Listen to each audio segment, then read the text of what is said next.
Well, the only thing that Donald Trump has said lately that I agree with is, I'm not a lawyer.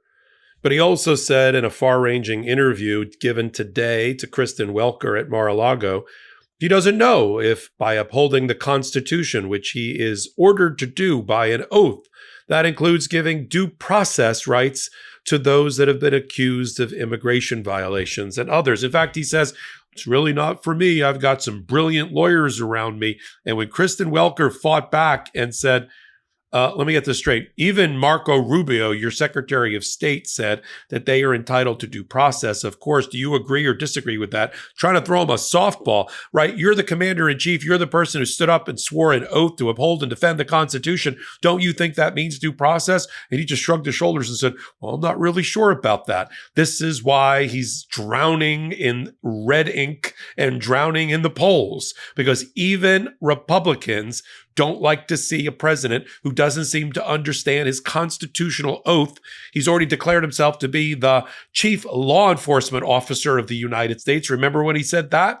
I thought it was the Department of Justice head, but no, I'm the chief law enforcement officer. Well, ladies and gentlemen, I present to you your chief law enforcement officer who doesn't know the Constitution, doesn't appear to want to abide by its terms, nor provide due process to people. How do you feel about that?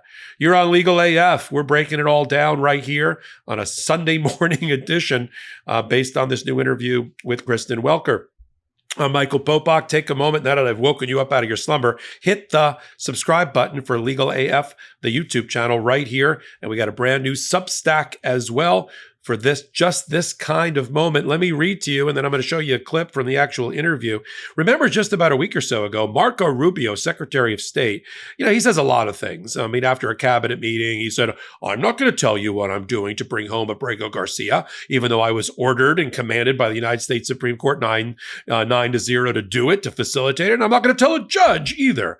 Okay, well, what do you think about due process? Oh, yes, they have due process. Everybody should have due process. So that was a good place for Kristen Welker to start. So here's the question.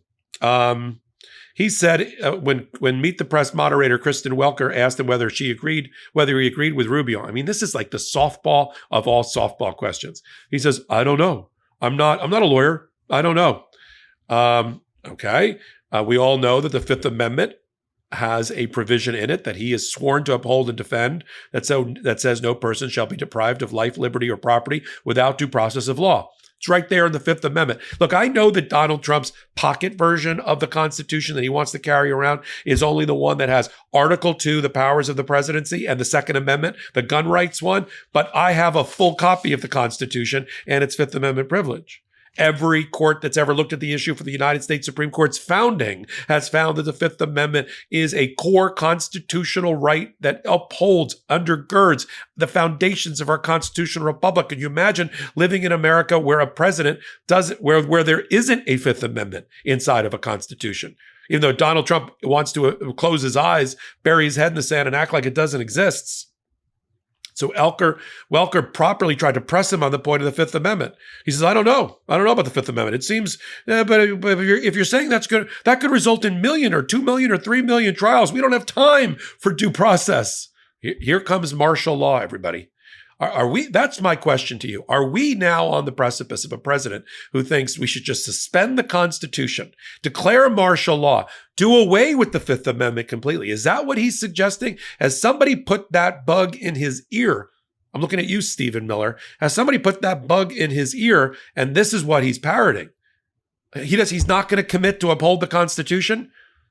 So that it's not even a slippery slope to get to suspending the Constitution under martial law. You're there already. So he says, we have thousands of people who are drug dealers and murderers, and I was elected to get them the hell out of here. But given those numbers, Welker said, don't you need to uphold the Constitution of the United States as president?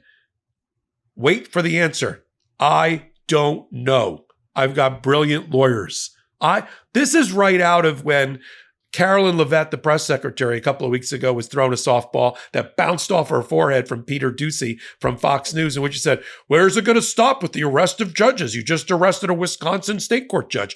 Will you arrest federal judges? How about Supreme Court justices? And rather than saying, no, we would never arrest a Supreme Court justice, she said, well, it depends on the facts. Let's watch the clip from Donald Trump. Your Secretary of State says everyone who's here, citizens and non-citizens, deserve due process. Do you agree, Mr. President? I don't know. I'm not a lawyer.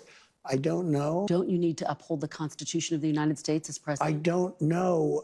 I have to respond by saying again, I have brilliant lawyers that work for me, and they are going to obviously follow what the Supreme Court said.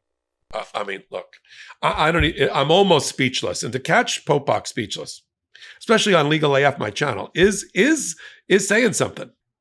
But what am I supposed to say when I'm watching this? We elected somebody who does not recognize that the Constitution exists. I mean, I've said that he treats it like a doormat, that he treats it like worse than a doormat. I mean, it's something he wipes his backside with. We, and the lawyers have to be the foot soldiers to defend the Constitution, especially now. I mean, I wasn't kidding, but I didn't have as great of an example coming out of the words like a bubble over a cartoon over Donald Trump's head. I didn't have the words. Now I do. Don't you have to support the Constitution because of these issues? Those are the very reasons you have to support due process? I don't know.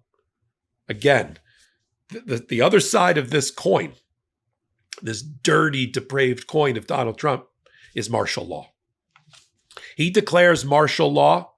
He thought about it. Plenty of reporting during Jan 6th of what happened in the Oval Office, right? When his chief legal counsel came into that room, and he was there with the Overstock.com guy, Patrick Byrne, with Sidney Powell, Rudy Giuliani, and he's there. And Pat Cipollone walks in, and saved America. And one of the things they were talking about was martial law. They had already drafted an executive order to seize voting machines. That was part of the Jan 6 record that the Jan 6 committee looked at. So they were on the precipice of martial law. That's why people like Marjorie Taylor Greene, even though she misspelled it, were saying, well, martial law, that's a good way. Yeah, that's a great way. Just throw away the Constitution and suppress First Amendment expression, suppress resistance and petitions in the street, get rid of the public square, put your adversaries and enemies in jail, take away their livelihood. Aren't we watching that? I mean, I'm not painting a picture of some weird dystopian future science fiction movie. This is now. This is right now.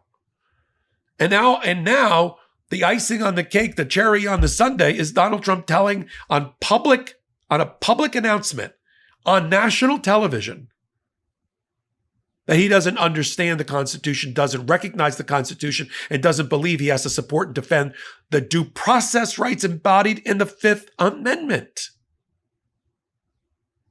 This clip should be used by every public interest group, the ACLU, attorneys general. It should be cited by federal judges, and the United States Supreme Court was watching as well, I assure you. Because we say it. We say he's lawless. We say he's rogue. We say he's a felon.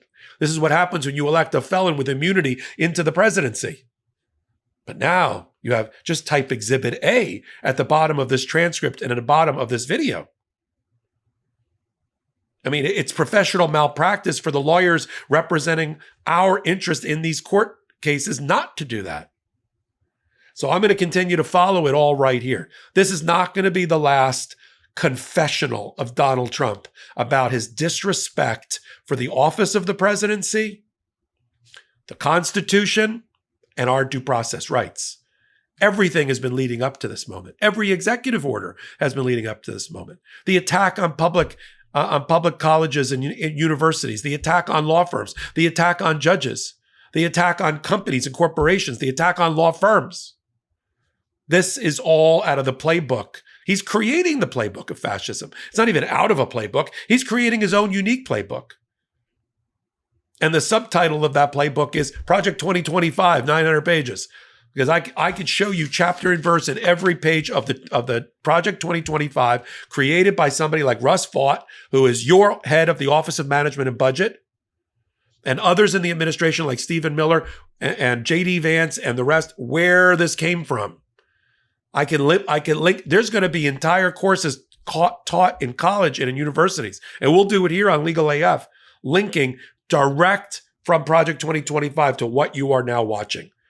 And this is their wet dream, this president, who thinks it's appropriate at this moment of crisis and constitutional crisis of his own making to look the American people in the eye and tell them, I don't respect the Constitution. I don't respect due process rights. Chill, insert chill down everybody's spine. We are at the 25th Amendment moment, everybody. We are at the impeachment of Donald Trump moment. If the Congress wasn't feckless, we would already have articles of impeachment drawn up. They have been drawn up by Democrats. They would be drawn up by a bipartisan commission, and he would be impeached and removed from office for what he just said. That alone is a disqualifier. And the polls are starting to show it.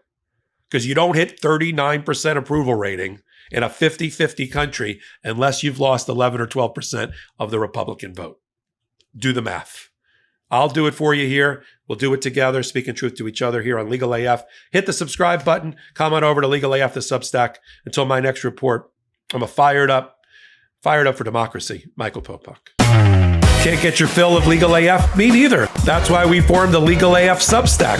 Every time we mention something in a hot take, whether it's a court filing or a oral argument, come over to the Substack. You'll find the court filing and the oral argument there, including a daily roundup that I do called, wait for it, Morning AF. What else? All the other contributors from Legal AF are there as well. We got some new reporting. We got interviews. We got ad-free versions of the podcast and hot takes. Where?